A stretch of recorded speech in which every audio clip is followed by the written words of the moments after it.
அன்பிற்கினியவர்களுக்கு வணக்கம். குரல் வழி உங்களோடு இணைந்திருப்பது ஆஷா பிரைட். உங்களை தேடிக்கொண்டிருக்கும் வார்த்தைகள் உங்களுக்காக, உங்களை தேடி என் குரல் வடிவில். ரொம்ப நாள் கழித்து இன்னைக்கு ஜெயகாந்தன் அவர்களுடைய ஒரு கதையோடு தான் நான் வந்திருக்கேன். ஜெயகாந்தன் அவர்களுக்கும் அவருடைய எழுத்திற்கும் ஒரு தனிப்பட்ட முன்னுரை எதுவும் தேவையே கிடையாது. சாமானிய மனிதர்களை தன்னுடைய கதைக்குள் கொண்டு வந்து நம்மை அவருடைய அந்த காலகட்டத்திற்குள் உலாவ விட்டு அவருடைய எழுத்தில் நம்மை கட்டி போட்டு வைத்திருப்பவர் ஜெயகாந்தன் அவர்கள். அதனால தான் இத்தனை ஆண்டுகள் கழித்து கூட இன்றைய சூழலுக்கும் ஒத்து வரக்கூடிய கருத்துக்களை நம்மால் அந்த கதைகளிலிருந்து எடுத்துக்கொள்ள முடிகிறது. அப்படிப்பட்ட ஒரு சுவாரஸ்யமான கதை தான் இன்னைக்கு நான் சொல்ல இருக்கிற கதை. நீங்கள் இது மாதிரிப்பட்ட பழமையான கதைகளை கேட்க விரும்பினால் என்னுடைய வலையொலி பக்கமான இப்படிக்கு வானவிழாவில் சப்ஸ்கிரைப் பண்ணுங்கள். உங்களுடைய நண்பர்களோடும் பகிர்ந்து கொள்ளுங்கள், லைக் பண்ணுங்கள். உங்களுடைய கருத்துக்களையும் எனக்கு பின்னூட்டத்தில் தெரிவியுங்கள். நம்மால் தனியாக வாழ முடியாது. நாம் ஒரு சமூக பிராணி. அப்படி இருக்கும்போது நம்மை சுற்றி இருக்கக்கூடிய இந்த மனிதர்களை, உறவுகளை நாம் எப்படி தேர்ந்தெடுக்கிறோம்? அதற்கு ஏதாவது ஒரு குறிப்பிட்ட வரைமுறை வைத்துக் கொள்கிறோமா? இல்லை, மனிதர்களை அப்படியே அவர்கள் எப்படி இருக்கிறார்களோ அப்படியே ஏற்றுக்கொள்கிறோமா? இந்த ஒரு கேள்வியை கேட்டு இந்த கதை முடிந்தது. உண்மையாக வாசிக்கும் போது ரொம்ப ஒரு ஆழமான கருத்து இருக்கு. தொடர்ந்து நீங்கள் இந்த கதைக்குள் என்னுடன் பயணியுங்கள். எழுத்தாளர் ஜெயகாந்தனின் இருளில் ஒரு துணை கதை உங்களுக்காக. தவிட்டை வறுத்து துணியில் முடிந்து கொண்டு எழுந்திருக்காமல் உட்கார்ந்தபடியே நகர்ந்து கயிற்றுக்கட்டிலின் அருகே வந்த கபாலி மூங்கில் கூடை போல எலும்பெடுத்து விரைத்து போன அவர் மார்பை தடவியவாறே, திரும்பி படுசாமி, அள்ளையில தான் சளி உறைஞ்சு கிடக்குது என்று அவரை புரட்டிய போது, சங்கீத கலாபூஷணம், நாடக உலக சக்கரவர்த்தி ஸ்ரீ சத்யபாலன் அவர்கள் புகழும் செல்வமும் சீரும் சிறப்பும் அவரை உதறி எறிந்ததே, அதே போல் இந்த பொய்யான வாழ்வை உதறி தனது ஜீவ சரித்திரத்தை சம்பூர்ணமாக்கி கொண்டு விட்டார் என்பதை அறிந்தான். கபாலியின் கையில் முடியப்படாமல் மூட்டையாக சுருக்கி பிடித்திருந்த தவிட்டு முடிச்சு பிடி தளர்ந்து சூடான தவிடு அவன் காலில் வழிந்து கொட்டியது. கபாலி அந்த முகத்தை வெறித்து பார்த்தான். அவசியமில்லாத துயரம் அவன் நெஞ்சில் திடீரென கிளர்ந்து அடைத்தது. காரணமில்லாத கண்ணீர் அவனது இடுங்கிய விழிகளில் கரகரவென சுரந்து வழிந்தது. சாமி, பூட்டியா என்று கம்மி கிரீச்சிட குரலில் அத்தியந்தமாய் அவரிடம் வினவினான். பின்னர் தனது கரங்களை கூப்பியவாறு அவரை வணங்கினான். அந்த வினாடியோடு அவனது வருத்தமும் கண்ணீரும் மாறிப்போயின. இந்த சாவைத்தான் அவன் தினம் தினம் எதிர்பார்த்து வந்திருக்கிறானே. தரையில் சிதறி கிடக்கும் தவிட்டை அள்ளி அந்த அறையின் மூலையில் உள்ள அடுப்பருகே கொண்டு கொட்டினான். எரிந்து கொண்டிருந்த அடுப்பை தணித்தான். துடைப்பத்தை எடுத்து அறை முழுவதையும் கூட்டி சுத்தப்படுத்தினான். இந்த அலுவல்களின் போது சில வினாடிகள் அவர் செத்துப்போய் கிடக்கும் விஷயத்தையே அவன் மறந்துவிட்டான். ஏதோ ஒரு சமயம் திடீரென பிரம்மாண்டமாக அந்த விஷயம் நினைவில் வரப்பெற்று கையிலிருந்த துடப்பத்தை கீழே போட்டுவிட்டு அவர் படுத்திருந்த கயிற்றுக்கட்டிலின் அருகே வந்து நின்று அவரையே உற்று நோக்கினான். ஐயோ, பூட்டியே சாமி என்று ஒரு விரக்தி சிரிப்புடன் பெருமூச்செறிந்தான். நான் மட்டும் இன்னும் எம்மா நாள் வாய போறேன். உனக்கும் எனக்கும் இன்னா வயசு வித்தியாசம். நீ இன்னா ஒரு 10 வயசு மூத்தவனா இருப்பியா என்று மனதுக்குள் முனகி கொண்டான். ஒரு கழித்த நிலையிலேயே செத்துப்போய்விட்ட அவரை சீர் செய்து கிடத்தாமல் அறையையும் தரையையும் சுத்தம் செய்து கொண்டிருக்கும் தன்னை எண்ணி நெற்றியில் அடித்து கொண்டான். தானே அறியாமல் இந்த சாவு தனக்கு அதிர்ச்சி தந்து தன்னை குழப்பி அடித்திருப்பதை உணராமல், இதுதான் கிளப்பாடுன்றது என்று தனக்கு வயதாகிவிட்ட கோளாறினை நொந்து கொண்டு அவரை புரட்டி மலர்த்தி படுக்க வைத்தான். அவரது ஒரு கை வசமிழந்து கயிற்றுக்கட்டிலிருந்து கீழே தொங்கி தரையில் புரண்டது. அந்த கையை எடுத்து மற்றொரு கையுடன் சேர்த்து மார்பில் கோர்த்து வைத்தான். யாரையோ திரும்ப பார்ப்பது போல் அவரது கழுத்து இயல்பற்ற முறையில் ஒரு புறம் முறுக்கி திரும்பி மோவாய் தலையணைக்கு வெளியே நீண்ட அவஸ்தைப்படுகிறது போல இருந்தது. அந்த முகத்தை திருப்பி நேராக்கினான். கொளத்த கழுத்து உருளாமல் இருக்க தலையணையில் குழியாக்கி தலையை பொருத்தி வைத்தான். கால்களை நேராக்கி நீட்டி விட்டான். திறந்து வெறித்து கிடந்த ஏற்கனவே குருடாகி போன விழிகளின் இமைகளை பதனமாய் வருடி மூடிவிட்டான். சரி, இனிமேல் என்ன செய்வது என்ற யோசனையோடு தனது கால் சட்டை பையையும் மேல் சட்டை பையையும் துளாவி ஒரு பீடியை எடுத்தான். அவர் தலைமாட்டில் சற்று தூரம் தள்ளி சுவரில் மாட்டி எரிந்து கொண்டிருக்கும் சிம்மினி விளக்கில் பற்ற வைத்து வழக்கம் போல உள்ளங்கைக்குள் மறைத்து வைத்து கொண்டு அதை புகைத்தெறிவதற்காக அவன் வெளியே போக எண்ணிய போது தனது குழப்பத்தை எண்ணி சிரித்தவாறே தலையில் அடித்து கொண்டான். அட கைத, அவருதான் பூட்டாரேடா, இங்க படுத்திருக்கிறது அவருன்னே நினைச்சியா? இது அவரே இல்லை, பின்ன எவரும் இல்லை. இது இவ்வளவு நாளா அவருக்கு துணையா இருந்தேன், இப்போ போனத்துக்கு துணை. இம்மா நாள் எனக்கு அவர் துணையா இருந்தாரு, இப்ப அவரு போனா துணையா இருக்குது என்று தனக்குள்ளேயே ஏதோ பேசிக்கொண்டே பீடியை புகைத்தான் கபாலி. அப்போது எண்ணெய் வறண்டு போன அந்த சிம்மினி விளக்கு பக் என்று குதித்தது. சற்று நேரம் படபடவென துடித்தது. கடைசியில் பொக்கென்று அணைந்தே போயிற்று. ஒரே இருட்டு.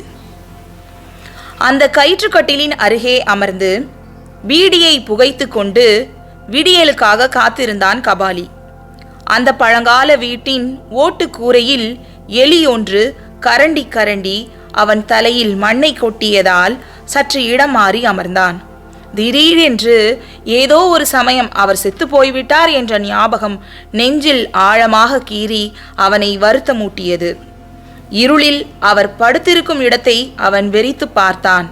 அவர் அசைவது போல ஒரு பிரமை, அல்லது அசைய வேண்டும் போல ஒரு கற்பனை அவனுள் மிகுந்தது. எனினும் அவனுக்கு கொஞ்சம் கூட பயமே தோன்றவில்லை.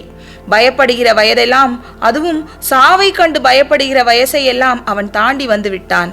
இருந்தாலும் ஒரு பிணத்துக்கு துணையாக, என்னதான் தனது நட்புக்கும் அன்புக்கும் மதிப்புக்கும் பாத்திரராய் இருந்த போதிலும் அவரது பிணத்தை துணையாக வைத்துக்கொண்டு தனித்த அறையின் இருளில் உட்கார்ந்திருப்பதில் அவனுக்கு ஒரு வெறுமை உணர்ச்சி தோன்றிற்று. சற்று முன் தணிந்த அடுப்பை கிளறி அணையாதிருந்த ஒரு சிறு கங்கின் மீது பீடியை ஊன்றி பற்ற வைத்து கொண்டு வாசல் கதவை திறந்தான் கபாலி. தெருவின் இரு மருங்கிலும் மனிதர்கள் படுத்து தூங்கிக் கொண்டிருந்தனர். அவனது சைக்கிள் ரிக்ஷா சுவரோரமாய் அந்த தூங்கு மூஞ்சி மரத்தடியில் நின்றிருந்தது. வழக்கமாக அவர் தூங்கிய பிறகு அவன் போய் வண்டியில் படுத்துக்கொள்வான். ஆனால் இந்த 2 நாட்களாய் அவர் அவனை தூங்கவே விடவில்லை.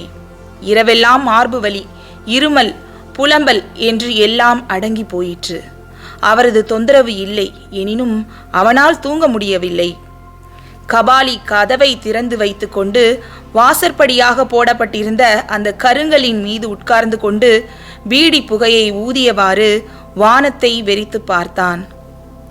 மணி 2 இருக்குமா? பக்கத்தில் உள்ள பெரிய தெருவில் 2வது ஆட்டம் சினிமா பார்த்துவிட்டு உற்சாகமாக பேசிக்கொண்டு ஒரு கும்பல் செல்கிறது. அந்த சத்தம் தேய்ந்து மறைந்த பிறகும் இன்னும் கேட்கிறதா என்று செவிகளை கூர்மையாக்கி கவனித்தான் கபாலி. பக்கத்து குடிசையிலிருந்து அடச்சிப்போ என்று ஒரு பெண்ணின் குரல் தூக்க மயக்கத்தில் எரிச்சலுடன் புருஷனையோ பிள்ளையையோ உதரும் சப்தம். விடிய இன்னும் நேரம் இருக்கிறது. கபாலியின் நெஞ்சில் திடீரென்று கரை கடந்த மகிழ்ச்சி பெருகி அடைத்தது. உடம்பு ஒரு முறை சிலிர்த்து குலுங்கியது. அவன் வாசற்படியில் உட்கார்ந்தவாறே கழுத்தை மாத்திரம் திருப்பி உள்ளே அந்த இருட்டடையில் கிடக்கும் மாஜி மனிதனை வெறித்து பார்த்தான். சங்கீத கலாபூஷணம், நாடக உலக சக்கரவர்த்தி ஸ்ரீ சத்யபாலன் என்பதாக ஒரு முறை வாய்விட்டு தன் குரலே ஸ்பஷ்டமாக தன் காதில் விழுகிற மாதிரி சொல்லி பார்த்து கொண்டான் கபாலி. இந்த சேரியில இப்படி ஒரு இடிஞ்ச வீட்டுல ஒரு அரை மூலையில உன் ஆயுசு முடியணும்னு எழுதியிருக்கே. அடடா, ஒரு காலத்துல பேர் சொன்னா ஊர் கூடுமே சாமி. இன்னைக்கு எல்லாம் மறந்து போடுது. இன்னைக்கு யார் பேரை சொன்னா குஞ்சு குழுவான், ஆம்பளை பொம்பளை கிழம் வாலிபம் எல்லாம் ஓடியாந்து பார்க்குமோ அப்படி ஒரு பேருக்கு இணையான பேர் இல்லையா உன் பேரும்? அது இன்னா மாயோன்னு நானும் நினைச்சு தலையை சொரிஞ்சிக்கிறேன். என் புத்திக்கு விளங்கலை. காருங்க இன்னா, பங்களாவுங்க இன்னா, ஆளுங்க இன்னா, சேவகம் இன்னா, அயகு இன்னா, அயவா, நீ வேற வார்த்தை வேணும். அப்படியே ஒரு இது தேஜஸ் முதல்ல பார்த்தபோது கடவுளே, அதோ அப்படியே என் கண்ணு முன்னாலேயே அர்ஜுன மகாராசா மாதிரி நிக்கிறியே சாமி. கபாலியின் கண்கள் பனிக்கின்றன. செங்கல்பட்டு ரயில்வே ஸ்டேஷனில் அது ஒரு பிரதான ஜங்ஷன் தான் என்றாலும் அவ்வளவு கூட்டத்துக்கு நியாயமில்லை. அநியாய ஜனகும்பல். திருவிழா கூட்டம் மாதிரி ஆண்களும் பெண்களும் அணி அணியாக கூடி நிற்கின்றனர். பிளாட்ஃபாரம் டிக்கெட் தீர்ந்து போய் வேறு வழியின்றி ஜனங்களை சும்மாவே உள்ளே விட தீர்மானித்து விட்டார்கள் ரயில்வே அதிகாரிகள். நல்ல வெயில். ஒரு தேவதூதனின் வருகையை எதிர்நோக்கி தரிசனத்திற்கு காத்திருப்பது போல அவர்கள் அனைவரும் சென்னையில் இருந்து வரும் ரயிலை எதிர்பார்க்கின்றனர். நேரம் ஆக ஆக செய்தி பரவுகிறது.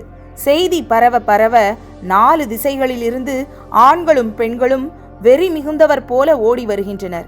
எல்லாரது வாயிலும் மனதிலும் நினைவிலும் சிந்தனையிலும் ஆத்மாவிலும் இந்த ஒரு பெயரே நின்று ஆட்சி செலுத்துகிறது, சத்யபாலன். அவர் நடித்த படங்கள் வார கணக்கில் அல்ல, சில ஊர்களில் வருஷ கணக்கில் ஓடிய காலம் அது. அந்த கும்பலில் ஓர் அழகிய இளம்பெண்ணை அவளது பெற்றோரே அழைத்து வந்து நிறுத்தி இருக்கின்றனர். அவள் அடிக்கடி வானத்தை பார்த்து சிரிக்கிறாள். தனது கரங்களுக்கிடையே அந்த கனவு காதலனை கற்பனை செய்து கொண்டு தன்னைத்தானே தழுவிக்கொள்கிறாள். கண்ணபிரானை எண்ணி மீராதேவி பாடியது போல் சத்யபாலனின் சினிமா பாடல்களை பாடிக்கொண்டு தன்னை மறந்து ஆடுகிறாள். திடீரென்று அவர் எப்ப வருவார் என்று பிதற்றுகிறாள். பெற்றவர்கள் வெட்கி தலை குனிந்து அவளை சமாதானப்படுத்துகின்றனர். அந்த கும்பலில் ஒருவனாய் கபாலியும் நிற்கிறான். ரயில் வருகிறது. ஒரு மாயாஜாலம் போல் கும்பல் பன்மடங்காக படர்ந்து விட்டது. ஜனகும்பல் திமிரி நெறித்து ரயிலையே புரட்டி விடுவது போல முண்டி நிற்கிறது. பாவம், அந்த பெண் கும்பலை தள்ளி கொண்டு வந்து பார்க்க முடியவில்லையாம். கீழே விழுந்து புரண்டு புரண்டு அழுகிறாள். நேரில் பார்த்தால் அவள் பித்தம் தெளியும் என்று பலர் கூறியதை கேட்டு அழைத்து வந்த பெற்றோரும் ஏமாற்றத்தால் கண் கலங்குகின்றனர்.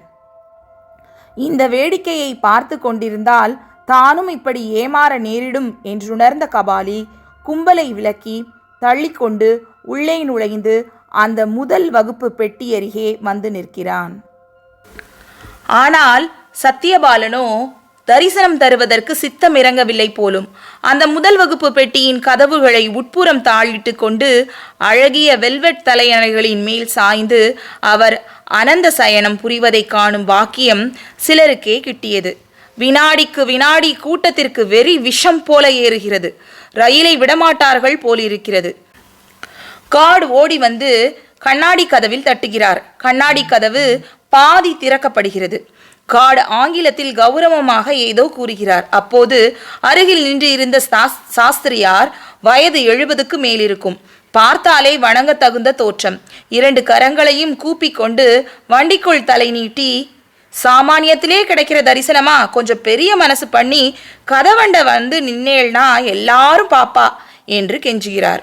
கடைசியில் சத்யபாலரின் தரிசன அருள் கிட்டுகிறது. அதோ அந்த முதல் வகுப்பு பெட்டியின் கதவு திறக்கப்பட்டு கதவருகே பொய்யாரமும் மிடுக்குமாய் ஒரு கையை மேலுயர்த்தி கதவை தாங்கிக் கொண்டு இன்னொரு கையை இடுப்பில் ஊன்றி பிரபஞ்சத்தையே ஒரு அலட்சியமாக மிதந்த பார்வையில் பார்க்கும் அவர் கண்கள் இந்த ஊளையிடும் மந்தையை பார்க்க பிடிக்காமல் கூசுகின்றன. கண்ணை மூடிக்கொள்கிறார். அவர் வந்து நின்ற அந்த தோற்றம் தங்கத்தை உருக்கி வார்த்தது போன்ற தளிர் மீனி. பொன்னிற பட்டியில் அணிந்துள்ள ஜிப்பாவுக்கும் கழுத்தில் விழுந்து கிடக்கும் பொற்சங்கிலிக்கும் அவரது மேனி வண்ணத்திற்கும் வித்தியாசமே காண முடியவில்லை. இடுப்பில் உடுத்தியிருந்த வேட்டியில் 4 அங்குலத்திற்கு ஒளி வீசும் ஜரிகை கரை இட்டிருக்கிறது. ஆனால் அதுவே பாதத்திலிருந்து 1/2 அடி தூரம் தள்ளி தரையில் புரள்கிறது. ஒரு கந்தர்வனை போல நின்றிருந்த அவரது அந்த கோலத்தை ஆயிரக்கணக்கான கண்கள் கண்டு ஒரு வினாடி அந்த கூட்டமே தோகை விரித்த மயில் போல விம்மி சிலிர்த்து நின்றது. கபாலி அவருக்கு மிக அருகாமையில் நின்றிருந்தான். தாமரை புஷ்பம் போன்ற அவரது சிவந்த பாதம் சிறிதே வெளியில் தெரிந்தது. அதை தொட்டு கும்பிட வேண்டும் என்ற பேராசை அவனுள் எழுந்து அடங்கி போயிற்று. தலையை நிமிர்த்தி அவர் முகத்தை பார்த்தான். அவர் கண்கள் மூடியிருந்தன. அந்த 1000 பேரில் ஓர் ஆத்மா கூட அவர் கண்ணுக்கு தெரியவில்லை. புகழின் போதையும் மதுவின் போதையும் அவர் விழிகளில் செருக்கையும் சிவப்பையும் நிரப்பி கண்ணை மறைத்திருந்தது. வண்டி நகர்ந்தது. சத்தியபாலனும் கதவை அரைந்து மூடிவிட்டு உள்ளே போனார். கூட்டமும் அவர் போன திசையை பார்த்து பெருமூச்சு விட்டது. 25 வருடங்களுக்கு முன் தனக்கு எட்டாத தூரத்தில் நின்றிருந்த சத்தியபாலனின் புகழ் வெளிச்சத்தில் நடந்து கலைந்த ஒரு கனவை நினைவு கூர்ந்திருந்த கபாலி வாழ்க்கையின் விசித்திர தன்மையை எண்ணி வியந்து பெருமூச்செறிந்தான். அவர் இன்னாயா பாவம் பண்ணாரு? இன்னாத்துக்கு உலகம் இப்படி அவரை தண்டிச்சுது? இன்னைக்கும் சரி, அவர் பாட்டுக்கு சமமா பாடுற சீமான் எவன்டா இருக்கான் இங்க? அவர் மாதிரி பாடி ரொம்ப பேர் பணம் சேர்த்துட்டான். ஆனா அவரு பாட்டுன்னா கேட்க மாட்டாங்களாம். நன்றி கெட்ட நாய்ப்பய உலகம் என்று கசந்து காரி துப்பினான் கபாலி. பிறகென்ன? இந்த 25 வருட காலத்தில் வாழ்ந்துள்ள எல்லா மனிதர்களின் வாழ்க்கையிலும் எவ்வளவோ மாற்றங்கள், மேடு பள்ளங்கள் ஏற்பட்டுத்தான் இருக்கின்றன. கபாலி கூட மிலிட்ரிக்கு போனான், வந்தான், கல்யாணம் கட்டி கொண்டான். அப்புறம் ஓரிரு தற்காலிக துணைகளை சேர்த்து கொண்டிருந்தான். மில்லில் வேலை செய்தான். எதற்கோ டிஸ்மிஸ் செய்யப்பட்டான். கடைசியில் யாருமில்லாத, சொந்த பந்தமில்லாத சுதந்திரனாய் சைக்கிள் ரிக்ஷாக்காரனானான். இதெல்லாம் வாழ்க்கையின் மேடு பள்ளங்கள் தானே. ஆனால் சத்தியபாலன் வாழ்க்கையில் ஏற்பட்டது இது போன்ற வாழ்க்கை நிகழ்ச்சி அல்ல. அவருடைய வாழ்க்கையே ஒரு விபத்து. ஓ, எல்லாரும் சேர்ந்து எவ்வளவு உயரத்துக்கு அவரை தூக்கினார்கள். பிறகு திடீரென எல்லாருமாக கைவிட்டு அவரை அதல பாதாளத்தில் வீழ்த்தி விட்டார்கள். 2 வருடங்களுக்கு முன் ஒரு நாள் சைக்கிள் ரிக்ஷாவுடன் கபாலி சென்ட்ரல் ஸ்டேஷனில் இருந்து வரும் பயணிகளை எதிர்நோக்கி காத்திருந்தான். அதோ ஒரு சவாரி வருகிறது. தலையில் ஒரு முண்டாசும் கூலிங் கிளாஸும் அணிந்த கதர் உடை ஆசாமி, கக்கத்தில் சிறு ஹோல் ஸ்டால், ஒரு கையில் ஓரமெல்லாம் தேய்ந்து உள்ளிருக்கும் அட்டை பிசிறி கொண்டு தெரியும் ஒரு லெதர் சூட்கேஸ், மற்றொரு கையில் ஒரு எவர் சில்வர் கூஜா. இவ்வளவையும் தூக்கி கொண்டு தட்டு தடுமாறி நடந்து வருகிறார் அவர். இந்த லட்சணத்தில் கூலிங் கிளாஸ் வேறு எதற்கு என்று எண்ணியவாறே அவர் முகத்தை கூர்ந்து பார்த்த கபாலி, சாமி என்று தன்னுள்ளேயே அலறிவிட்டான். அந்த கந்தர்வனா? அந்த பொன்னவிர் மேனியா? எந்த கடவுளின் கோபத்தால் இப்படி கருகி போகும்படி சபிக்கப்பட்டார் இவர்? அட தெய்வமே! கபாலி அவர் கையில் இருந்த சுமைகளை வாங்குவதற்காக எதிரே போய் கையேந்தினான். அவருக்கு இப்போதும் கண் தெரியவில்லை. கபாலியின் மீது மோதிக்கொண்டு யார் மீதோ இடித்து விட்டோமே என்ற பயத்தில், ஐயா கோபிக்காதீங்க, பக்கத்தில் இருக்கிறது கண்ணு தெரியல, தூரத்தில் பார்த்து தான் வழி கண்டுபிடிக்க முடியுது, ஒரு ரிக்ஷா பார்த்து என்னை ஏற்றி விட்டுடுங்க என்று தொய்ந்த ஸ்தாயியில் அவர் குரல் நைந்து போய் ஒலித்ததை கபாலியால் நம்ப முடியவில்லை. இருப்பினும் அவரை தான் கண்டு கொண்டதாக காட்டிக்கொள்ளாமல் பெட்டியையும் படுக்கையையும் வாங்கி கொண்டு சைக்கிள் ரிக்ஷாவுக்கு அழைத்து வந்தான். வண்டியில் அவரை ஏற்றிக்கொண்டு பெடலை மிதித்தவாறே கேட்டான் கபாலி, எங்க சாமி போகணும்? அவரிடமிருந்து பதில் உடனே வரவில்லை. சற்று நேரம் கழித்து அவன் முதுகை தொட்டழைத்து அவனிடம் ஒரு காகிதத்தை நீட்டினார் அவர். இதுல ஒரு 5-6 விலாசம் இருக்கும், எங்க வேணும்னாலும் போ என்று ஒரு முறை பெருமூச்செறிந்து கொண்டு சொன்னார். சொன்ன தோரணையிலேயே அந்த எல்லா இடத்துக்குமே இவர் ஒரு வேண்டாத விருந்தாளி என்று தெரிந்தது. இன்னா சாமி, ரொம்ப வருத்தமா இருக்க என்று பேச்சு கொடுத்தான் கபாலி. இல்லையே, எனக்கு என்ன வருத்தம், சந்தோஷமா இருந்த காலம் முடிஞ்சு போச்சு, அவ்வளவுதான். எனக்கு படிக்க தெரியாதே சாமி, யாருக்கிட்ட நாச்சும் கொடுத்து அட்ரஸ் தெரிஞ்சுக்கிட்டா? வேணாம்ப்பா, நீ பாட்டுக்கு போ. கண்ணுல என்ன சாமி உனக்கு? சுத்தி வளைக்காம சொல்றேனே, ஒரு கண்ணு சுத்தமா அவுட்டு, இன்னொரு கண்ணு குருடாயிட்டே வருது, அவ்வளவுதான். இப்பதான் எல்லாமே ஒரு நிழல்னு, ஒரு பொய் தோற்றம்னு தெரியுது. நான் நிழல்களை எல்லாம் நெஜோன்னு நம்பினேன், பொய்களை எல்லாம் சாஸ்தவதோன்னு நினைச்சேன். அறிவால புரிஞ்சுக்க முடியாதவங்களுக்கு அவையத்தாலேயாவது உண்மை புரிஞ்சிடும். கபாலி வேண்டுமென்றே வண்டியை மிதித்தவாறு சத்தியபாலனின் பிரபலமான பாட்டொன்றை அவருக்கு கிடைத்திருக்கும் தண்டனைகள் போதாதென்று தனது லயமற்ற குரலில் நீட்டி முழக்கி பாடி காட்டினான். இவன் தன்னை புரிந்து கொண்டான் என்பதை தெரிந்து சத்தியபாலனின் முகத்தில் ஒரு புன்னகை நெளிந்தது. பாடிக்கொண்டே சைக்கிள் ரிக்ஷாவை ஓட்டிக்கொண்டிருந்த கபாலியின் கண்களில் இருந்து கண்ணீர் வழிந்தது. அவன் மனதுக்குள் அந்த 2 காட்சிகளும், செங்கல்பட்டு ரயில்வே ஸ்டேஷன் காட்சியும் இப்போது சென்ட்ரல் ஸ்டேஷனில் கண்ட காட்சியும் மாறி மாறி தோன்றின. இவை யாவும் ஏதோ தன் போக்கில் நடப்பவையா, அல்லது கடவுள், விதி, வினை, தர்மம் என்றெல்லாம் சொல்லுகிறார்களே, அது போன்ற ஏதேனும் ஒரு சக்தி தீர்மானம் செய்து நிறைவேற்றிக் கொள்ளும் திட்டங்களா? அந்த காலத்துல எம்மா ஜனம் உன்னை பார்க்கறதுக்குன்னு தவம் கடந்துச்சு. இப்ப நம்மளை யாரும் பார்த்துடக்கூடாதேன்னு நீயே முண்டாசு கட்டிக்கின்னு மறைஞ்சு மறைஞ்சு நடக்கிற. என்னமோ என் கண்ணுல வந்து சிக்குன. அப்ப நீ ஓர கண்ணாலையாவது ஒரு தடவை பார்க்க மாட்டியான்னு நாங்கெல்லாம் ஏங்கி நின்னோம். உனக்கு இருந்த மிதப்புல அப்ப கண்ணே தெரியல, இப்பவும் உனக்கு கண்ணு தெரியல.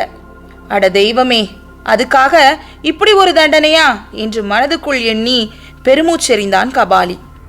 சாமி எங்க போகணும் என்று மீண்டும் கேட்டான் கபாலி.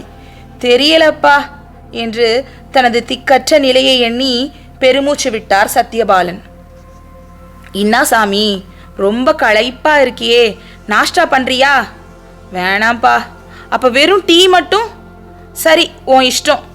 தெரு ஓரமாக இருந்த ஒரு டீ கடையின் முன்னால் சைக்கிள் ரிக்ஷாவை நிறுத்தி விட்டு டீ வாங்கி வந்தான் கபாலி. தன் கையால் அவருக்கு ஒரு கப் டீ வாங்கி தருவதை எண்ணி எண்ணி உள்ளூர மகிழ்ந்து கொண்டிருந்தான் அவன். குனிந்து டீயை குடிக்கும் பொழுது ஒரு காலத்தில் தாமரை மலர் போலிருந்த அந்த பாதங்களை பார்த்தான். இப்போது ஒரு அருந்த செருப்பு அலங்காரம் செய்து கொண்டிருந்தது அந்த பாதத்தை. ஒரு தடவை ரொம்ப நாளைக்கு முன்ன செங்கல்பட்டு ஸ்டேஷன்ல உன்னை பார்த்து உன் காலை தொட்டு கும்பிடணும்னு இருந்தேன் சாமி, இப்ப கிடைச்சிருக்கு சந்தர்ப்பம் என்று அவர் காலை தொட்டு கும்பிட்டான். ஐயோ வேணாம்பா, இந்த பாவியை தொடாத என்று தடுத்தார் சத்யபாலன். அப்படி சொல்லாத சாமி. நீயா சாமி பாவி? இந்த முட்டாள் ஜனங்க, வெறி பிடிச்ச ஜனங்க செய்கிற பாவத்துக்கு நீயா சாமி பழியாவது? நீ இன்னாதான் பாவம் பண்ணியிருந்தாலும் அப்படியே மனசு குலைகிற மாதிரி முருகன் மேல உருகி பாடுவியே ஒரு பாட்டு, அத்தை பாடுனா போதுமே சாமி, எல்லா பாவமும் பறந்துடாதா என்று சமாதானம் கூறியவாறே அவரது டம்ளர்களை கடையில் கொடுத்துவிட்டு சைக்கிள் ரிக்ஷாவை ஓட்டலானான் கபாலி. அப்ப என்னமா இருந்த தெரியுமா நீ என்று கற்பனையில் அந்த சுந்தர புருஷனை கண்டுகளித்தான் அவன். அந்த நேரம் எங்க சாமி போடுச்சு? அரிதாரத்தை தான் கழுவலாம், அழக கூடவா கைவிட முடியும்? அழகுங்கிறதே ஒரு வேஷம் தானப்பா, வேஷங்கள் கலைக்கப்பட வேண்டியது தானே. ஏன் சாமி, நிஜமா சொல்லு, எங்க போறதுனே தெரியாம தான் இப்ப சுத்திக்கின்னு இருக்கோம் என்று அவரது நிலைமையை புரிந்து கொண்டு கேட்டான் கபாலி. இல்லப்பா, ஏதாவது ஒரு சின்ன ஹோட்டல்ல சீப்பா வாடகைக்கு ரூம் கிடைக்கிற இடமா பார்த்து என்னை விட்டுடு. அப்புறம் நான் ஒரு அட்ரஸுக்கு காகிதம் தரேன், அங்கே போனால் ஏதாவது பணம் கொடுப்பாங்க, அதையும் நீ தான் போய் வாங்கிக்கிட்டு வந்து தரணும். நீ ரொம்ப நல்லவனா இருக்க, இந்த உதவி செய்யலாம் இல்லையா? அது என்ன சாமி இப்படி கேட்டுவிட்ட? உனக்கு இன்னும் வேணாலும் நான் செய்வேன் சாமி. மற்றவனுங்க மாதிரி நினச்சிக்கினியா? துட்டு இருந்தா ஒரு மறுவாத, துட்டு இல்லாட்டி போனா ஒரு மறுவாதேன்னு. மனுஷன்தான் சாமி பெரியவன். துட்டு என்ன சாமி துட்டு? கைத இன்னைக்கு உன்னாண்ட இருக்குது, நாளைக்கு எவனாண்டையோ போடுது. இப்பதான் நல்ல வேலை நினப்பு வருது. எங்க பேட்டையில ஒரு ரூமு காலியா இருக்கு, மாச கூட கூலி 10 ரூபா தான். நான் சொன்னா கொடுப்பாங்க. உன் சௌரியம் எப்படி சாமி? எனக்கு ஏதப்பா சௌரியம்? கண்ணே தெரியாமல் பகலே ராத்திரி மாதிரி உலகம் எனக்கு இருண்டு போச்சு. நீ அந்த இருட்டுல நீ ஒரு துணையா வந்திருக்கிற. உன் சௌரியப்படியே செய். குருடனுக்கு வேண்டியதெல்லாம் ஒரு கோல் தானே அப்பா. கபாலி வண்டியை திருப்பி தன் பேட்டைக்கு ஓட்டினான். இந்த 2 ஆண்டு காலமாய் கபாலி மட்டும் சத்யபாலனின் இருண்டிருக்கும் நேரங்களில் ஒளி தரும் சிறு விளக்காக உதவி வருகிறான். ஒரு காலத்தில் உலகத்துக்கு அவரிடம் என்ன மயக்கம் இருந்ததோ அந்த மயக்கம் இன்றும் கபாலிக்கு மட்டும் மாறாதிருப்பது சத்யபாலனின் அதிர்ஷ்டம்தான். தினசரி காலையில் எழுந்ததும் சத்யபாலன் 2-3 விலாசங்களுக்கு ஒரே மாதிரியான கடிதம் ஒன்றை எழுதி வைப்பார். அதை கொண்டு போய் கொடுத்து ஒரு இடம் இல்லாவிட்டாலும் மற்றொரு இடத்தில் 10-15 பெற்று வருவான் கபாலி. அது போன்ற இடங்கள் ஏராளமாக இருந்தன. அதற்கென்ன அர்த்தம் என்று பிறகுதான் கபாலி புரிந்து கொண்டான். அதுவும் சத்யபாலன் சொல்லாமலேயே புரிந்து கொண்டதால் அவர் மீது அவனுக்கு மேலும் பன்மடங்கு மதிப்பு உயர்ந்தது. சத்யபாலனிடம் செருப்பு துடைத்து கொண்டிருந்ததற்காக பல 1000 ரூபாய் வெகுமானம் பெற்று இன்று லட்சாதிபதியாக இருக்கும் ஒருவர் ரொம்பவும் சலித்து கொண்டு அந்த கடிதத்தை பார்த்துவிட்டு அத்துடன் ஒரு 10 ரூபாயையும் சேர்த்து விட்டெறிந்த போது அங்கேயே ஊழியம் புரிந்து வரும் ஒரு டிரைவர் மனம் கொதித்து சொன்ன வார்த்தைகளிலிருந்துதான் கபாலி உலகத்தையே புரிந்து கொண்டான். அந்த விஷயத்தை சத்யபாலனிடம் ஏனோ சொல்ல வேண்டாம் என்று அவனுக்கு தோன்றியது. மறைத்து விட்டான். அவர் சந்தோஷமாக இருந்தால்தான் மணிக்கணக்கில் பாடிக்கொண்டிருப்பார். கபாலி அதில் மயங்கி போவான். எனவே இயன்றவரை அவரை அவன் மகிழ்ச்சியாகவே வைத்திருந்தான். வழக்கமாக அதிகாலையில் அவரது பாட்டுக்குரல் கேட்டு கண் விழிக்கும் கபாலி முந்தா நாள் வெகு நேரம் வரை தூங்கி எழுந்து வந்து பார்த்தபோது படுக்கையில் படுத்திருந்த சத்யபாலன் இருமி துடித்து கொண்டிருந்ததை கண்டான். அதற்கு முன்பே 10 நாட்களாய் தினசரி மாலை வேளைகளில் காய்ச்சல் வந்து அவர் உடம்பு நைந்து விட்டது. கபாலி அவருக்கு வெந்நீர் வைத்து கொடுத்து தவிட்டு ஒத்தடம் கொடுத்து உதவி புரிந்து வந்தான். கடைசியில் நேற்றிரவு அவர் அவனிடம் சொன்னார், கபாலி, உன் உதவிக்கு நன்றி சொல்லி விடை பெற்றுக்கிற நாள் வந்தாச்சுப்பா. அதோ அந்த மாடத்தில் 2-3 காகிதம் எழுதி வச்சிருக்கேன். நாளைக்கு காலையில் வேலையாக போயிட்டு வந்துடு. எதுக்கும் கையில் கொஞ்சம் பணம் வச்சுக்கிட்டேயானா என் பணத்தை வச்சுக்கிட்டு மற்றவங்க ஏலம் போடாமல் உன் கையாலேயே எல்லா கிரியைகளையும் நீயே செஞ்சிடலாம். அவர் எவ்வித துயர உணர்ச்சியும் இல்லாமல் சாதாரணமாக விளக்கினார். கபாலி வெகு நாட்களாக கேட்க வேண்டும் என்றிருந்த ஒரு விஷயத்தை இப்போது திடீரென கேட்டான். ஏன் சாமி, உனக்கு பொண்டாட்டி புள்ளக்குட்டி எல்லாம் ஒன்றும் கிடையாதா? அவங்களுக்கு தெரிவிக்க வேணாமா?